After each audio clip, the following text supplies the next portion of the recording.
Welcome to Power Up, the podcast that uncovers the unique challenges women leaders face today. Join your hosts, Nat and Kristen, as we dive into the tough topics and provide actionable insights you can apply right now. Don't forget to hit subscribe so you don't miss any episodes. I had someone come up to me last week and say, but you know, my worst manager ever was a woman. Nat, I thought that it was time that we chatted about a very sensitive but important topic, because most people come up to us and go, but you know, some of the worst people I've worked with are women. We want to address challenging behaviours from women in particular in today's episode. There's a new meme going around. What is it? The 100 men versus a gorilla. This is our version of that. Is it 100 women versus 100 women? No, it's an interesting topic. And you're right. It's one, you might have heard it that time, but I think we both agree we hear it a lot. That is something that women sort of whisper as if it's sort of, they have to hand in their woman card if they acknowledge that sometimes women can be the worst. That's what they basically say. And I think there's a few reasons for that. It should be really obvious that PowerSuit's commitment is that women support women. And of course, that allies support women. Everyone just supports one another. And we wake up every day so that you can navigate a career on your terms. And some of that is addressing some difficult behaviors that could be totally biased and stereotypical, but some could be real. We almost want to show the two sides of this argument, because I think there are two very clear reasons why it could be. And with everything self-leadership, it's really important to stop and reflect and go, is this the truth? Or is this a story I'm telling myself? Does bias come into play here? Does a lot of cultural norms come into play here? So let's just tackle it from both sides. Yeah. When I started my research, up came a quoted research paper, and it was called the Queen Bee Syndrome. And it was way back in the 70s. And what that research believed or suggested was that senior women distanced themselves from one another. But as we know, is that actually women's responses in the workplace are often a response to the sexist system. Sometimes merely it's that we are conditioned to believe that there is only room for one of us at the top. Palm Royale, I highly recommend everyone watch it, because I think for me it was a real showcase of how women have traditionally been pitted against women. And this is a very high-end, very white, country club in the 19-somethings. And it was the wealthiest women effectively didn't own their own wealth. Like they didn't have financial independence. So their path to security was getting a man. And when that is your path to security, you all end up fighting over the men and trying to work against each other to secure your place in the world. And when you actually think about that, I mean, it's obviously like a terrible TV show, but when you actually think about the realities of your financial stability being tied to competing for someone who can provide that for you, and then you enter the workforce and all of this conversation that's around tokenism and having one woman at the top to balance out stats leads to this environment that if you get it, I can't get it. And that is logical. People respond to that. Well, that's scarcity, isn't it? When there are few resources, we are competing over that resource. And we really take, what is it, a zero-sum approach? Like, I win, you lose. We can't both win, because when I'm looking up right now, there are, 1, 2 tops in that partnership, in the C-suite, and the boardroom. And therefore, I am competing for that one role. So absolutely, competition.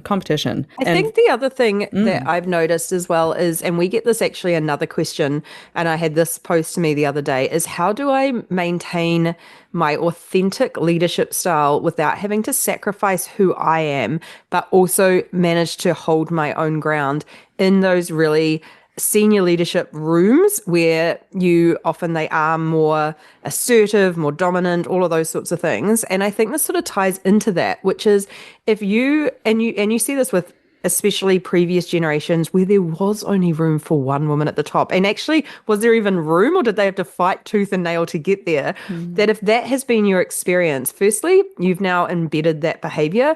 But secondly, and I always laugh about this because I think we can all relate to it, it's the same thing parents feel about children. You work so hard to create a better life for your children, and then you get really frustrated when your children are, in quotation marks, softer. They don't have to fight so hard. And you get really like, you didn't work for it. I had to walk uphill both ways in the snow. go with no shoes. And look at you now, you're just on your Roblox with your iPhone. And we as humans like can be really altruistic with what we want to achieve, but really in the reality struggle with watching other people get it, in quotation marks, easier than we did. And it feels like a betrayal or a letdown or something. You're so right, and I've experienced this as well. I'll describe it quickly, but this is the paradox of meritocracy, isn't it? Is that it should be fair, but it's not. We've often called these women trailblazers, eh, Nat? Of course, there's the paradox of them needing to be more empathetic, and then what if they aren't? And so they're typecast because of their gender. Therefore, they don't want to be identified by their gender.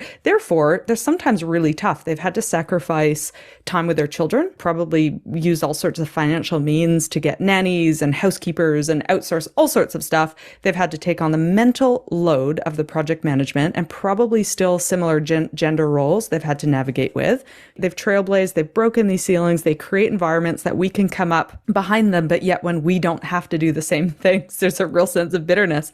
And for me in particular, COVID was tough because I had to spend a lot, like an unreasonable amount on getting nannies because I didn't have flexibility of having a career, I'm doing in parentheses right now, as a part-time mom. Like I didn't want to be identified as that part-time mom. So I spent a stupid amount on nannies after school, which didn't make sense with my salary, but that was a thing I had to do. So all of a sudden COVID happens and all the people that we were working with can like be home with their kids. And I had this real sense of like, oh man, like I had so many financial sacrifices and no relationship with my kid during those periods, which are awful anyway. They're little jerks, but and it's changed. So I really had that feeling of like, oh man, like yeah, all these other people who have their children climbing all over them at work, and you're like, oh, you're saving so much money. Well, then you could extend the argument even more. And I think we're really digging into the reality of it now, which is it's the same thing that causes all these issues in the first place. That I gave you an example the other day. I heard of a woman who's pretty much in my position. She was single, not that I'm single anymore, but she was single, and she had chosen to be child-free and was really challenging this idea that parents got extra leave, and because of her life choices, she didn't. And I think all of these things sort of boil up to the same thing, which is human nature, which is when people get something that you feel like you deserved, or when they got it easier than you, it feels annoying and hard. And I think the other thing you made this point, but I think it's worth really pushing as well, is we have an bias about women in leadership being more empathetic, more kind, more caring.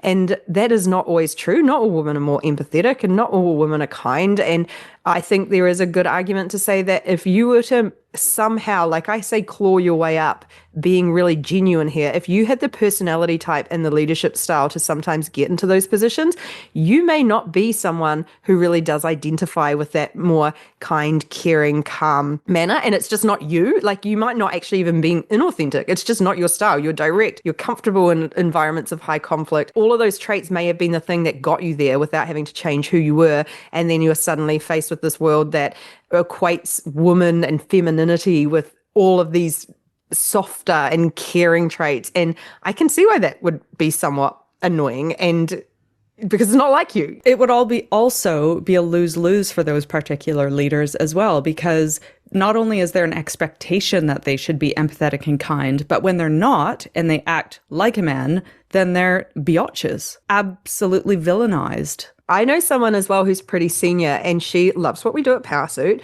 and she supports us behind the scenes, but has said her professional brand is not woman.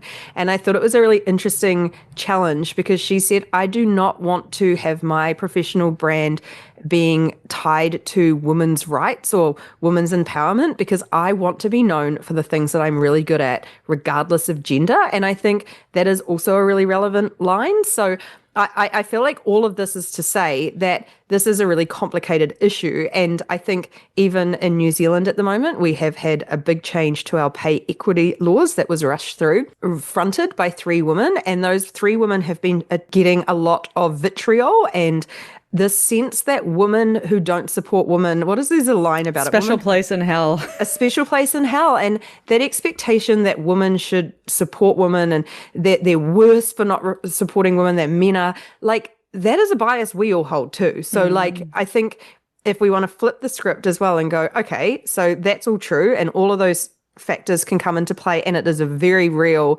reality that there are some women who are not kind to other women or who don't lead in the style that helps lift other people up or that might work for you. That is fact, and that will probably be the case as with anyone. Just very quickly, I want to pick up on how you mentioned someone in your network that doesn't want to be identified as a woman. And I just want to have a very quick conversation on that. Well, as a woman's rights, like she doesn't want to be feminist. Yeah. A feminist. Way back when we started our Power Session pilots, there was a woman, a coder, and she already would have had to constantly rebuff expectations of her as a woman in tech. And no doubt she would have been a one and only through her entire life of education, of her first job, of navigating to being quite a senior technical expert and coder.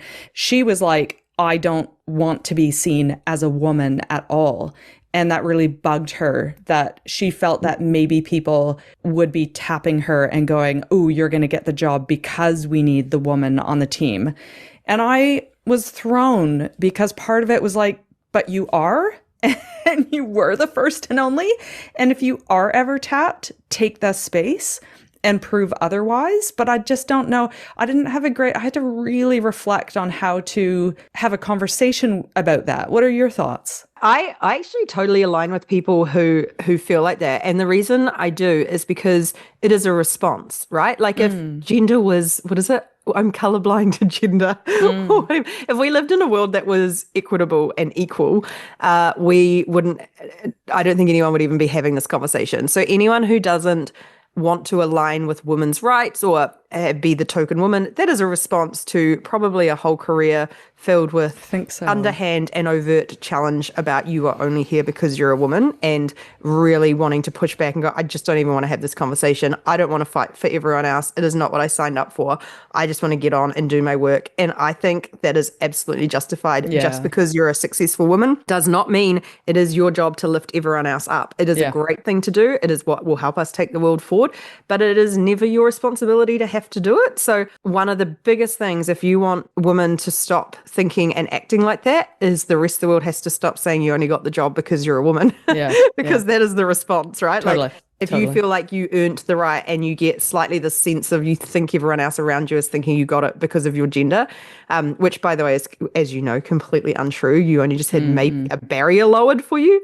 I can see it, but it's not. It's interesting. I mean, I was going to say just quickly, because I feel like I've been on the side of this too with, I'm a direct talker. I'm comfortable. Like, I don't like personal conflict. Like, I do not like people being mean to each other, but I'm very happy navigating conflict of ideas and challenging decisions and all of that sort of stuff. And I feel like I've also had at various times in my career, I don't know if it's a reputation, but I've had people, especially women, respond in a way that felt really uncomfortable for me, like that I was being very harsh or very mean or whatever it was, in a way that I often reflected, like, if I was a guy, would they have judged me in the same way? And I don't think they would have. And so that's sort of the second side of this is if you're in that position, just ask yourself, like, if this was a man behaving in this way, would I have the same reaction? Or do I deep down have an expectation that every woman should be lifting me up, should be kind, should be empathetic, and that if they don't meet that, I will judge them harshly? Because I think it's worth challenging ourselves on that sometimes. No doubt people will have judged you. However, I That's true. However, I did watch an Instagram reel of you the other day, and they're like, if you are working with an analytical thinker, this is how they roll. And I'm like, oh my goodness, that is Nat. And I meant to send it to you, but he said, I am doing these reels so that when you come across these people, they're often categorized as difficult but this is how their brain works. And I was like, this is Nat. And his whole point of his Instagram reels, oh my gosh, now I have to go back and find it. You have to find it and send it. Was to increase tolerance for people like you, Nat. I've increased Kristen's tolerance over 8 years. Don't worry, everyone. She's used to me. But I was like, oh yeah, that's why when I throw something out, Nat like rips into it. And it's because this guy described it perfectly. And I don't mean that in a rude way. I mean, he describes it perfectly, that you are wrestling with something and you are collecting data and facts. And it's interesting that maybe we have this weird sense that that is a male attribute to wrestle with data and expect a process, your thinking process. Maybe that is a male attribute that we've gone Yeah, and assigned. maybe. Anyway, I digress. Do you know what I just want to point out, though, is that thankfully research shows that women support each other more effectively than men. And I can only point to our Powersuit community and the real positivity and desire and action that we see for women supporting women. So I just I think we agree. should caveat that. We may have a few, to your point about bias, we may have a few devil wears Prada moments in our careers, but what do? We highlight them, we chat about them, we point at them because they are so not the norm, I think. Yeah, and I think it is. I think there is. I mean, we were all 10-year-old girls at one stage, and I watch 10-year-old girls now and see that social hierarchy and the way girls interact and deal with conflict. Like you notice that, and again, generalizing, but my little nephews, they'll fight. They'll like get physical. They'll rust and tumble. And girls learn very quickly how to almost psychological warfare.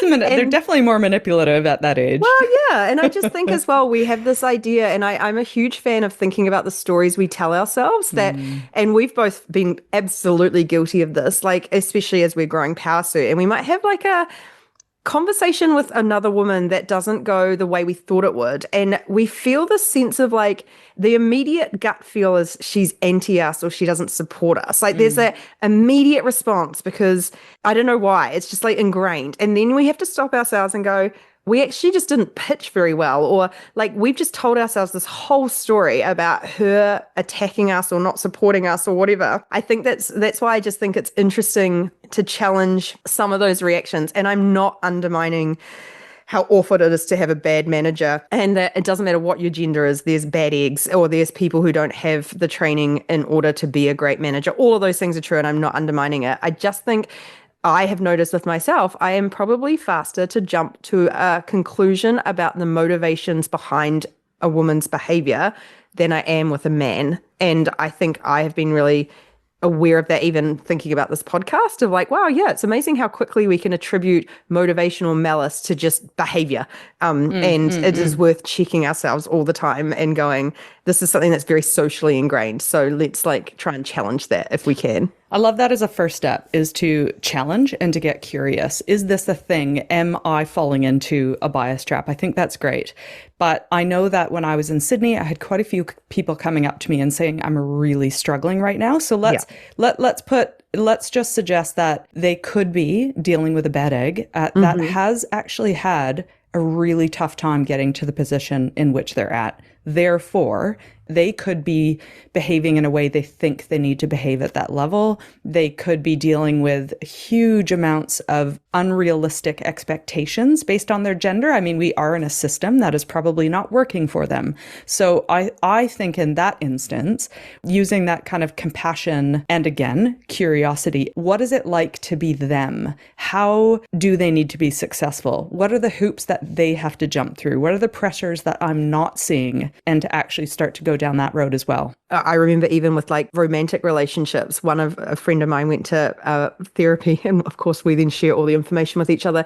And the therapy session had said, don't think about it as a person, think about it as a dynamic. Our dynamic is problematic, not this person. And as soon as you start thinking about a dynamic, you remove blame and you start going, what can I do? And if anyone else is, it sounds like no one is like me apart from analytical thinkers, but if you are, I have found that quite often in my life, if I feel slighted or that someone has attacked me or whatever, I, without thinking, adapt my behavior in response, and that creates a spiral. So short-circuiting that and going, what in this dynamic is not working and what can I change to maybe tweak the dynamic in a different way? It just removes that blame and gets you curious about what success looks like for both of you and focusing together on a joint project, which is your dynamic, like I fixing love that. someone. Because then now we're moving into just conflict territory. And what are all the things that I can control? You know, I can have compassion, I can be curious, I can come together and we can agree that we've had a few missteps maybe, or maybe that conversation wasn't as productive, and let's get back on the same page with, let's start to think about some conflict stuff. What are we trying to achieve here? What does success look like? What do we agree on? And then how do we come together in a safe place where we can share our differing perspectives to ultimately reach a better outcome. So I love that. I love that you're going, this is actually a dynamic issue. Let's move to conflict resolution. One of the top things we hear from people leaders and managers is how they feel like they have to be a therapist, coach, supporter. Like the emotional toll of being a manager is incredibly high.